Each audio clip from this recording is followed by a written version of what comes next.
Ladies and gentlemen, how's it going? Once again, I'm Nev from Nev's Tech Bits, otherwise known as your friendly neighborhood basement dweller. Don't worry, ma'am, I'm from the internet, and today we're checking out the latest Lenovo Thinkcentre, the M70t.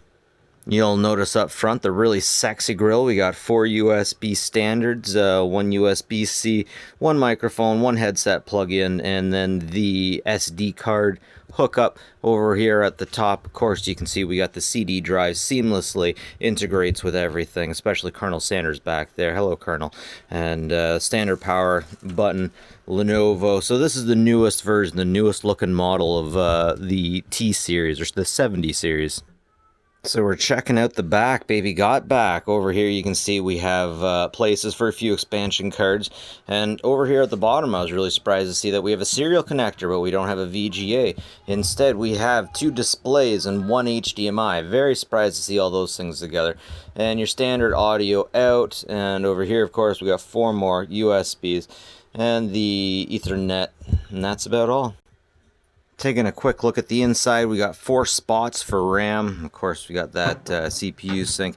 Over here, you can see we got a place for 1 video card and 1 very small card. And back there, you will see that we have space for 4 gigs, or 4 spots, 4 RAM. And there is an M.2 card in here, right back there. So yeah, you can definitely expand a little bit, and you got more spots for hard drives, so that's not so bad. Mostly like the last generation, eh, Colonel? Next up, of course, is the benchmark, Passmark Benchmark 10. Gonna run the benchmark. I'll bring you back when it comes to the video portion. Here we have DirectX 9. It actually isn't even telling me how many frames per second. That's interesting, but those planes look pretty good. They're flying pretty fluently, and I got no complaints. Next up, DirectX 10 with the stuttering floating trees. I've seen better, but this is about as good as I expected it to be. I should say that this is a 10th generation i5 that has 8 gigabytes of RAM in it.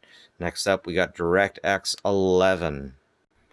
All with the space jellyfish and such, not looking too bad. Let's see what that tilt looks like. A little bit jagged and frame ratey, but what can you do? Next up, we got DirectX 12 going at about 10 frames per second, penalized by 4, a little bit jagged. Not as smooth as it could be, but still with its own on board, this isn't really so bad. So that's the score. Not so bad. Could be better, but definitely good for the price. This seems to be the go-to kind of desktop for the moment. My goodness, this thing has 12 cores. Not so bad. Here we got Fortnite in performance mode in the pregame lobby at about 60 frames per second. Now we're jumping in. You can generally get a good idea how good performance mode is going to be when you see the side of the bus. I'm not impressed with the speed of that or the frames per second. Dropping at about 30 frames per second. But yeah, that bus was looking kind of nasty. So yeah, descending about 35, 40 frames per second. Hitting the ground. Trying the handgun. Failing completely. Yeah, the video on this definitely leaves a lot to be desired, but you're not really getting this to be playing video games on now, are ya? Anyways, ladies and gentlemen, this is definitely a good office system. Definitely some upgradability, but not your gaming system unless you have a video card. Anyways, ladies and gentlemen, that's it for me. Nev from Nev's Tech Bits. Take care of each other, folks. Have a good one.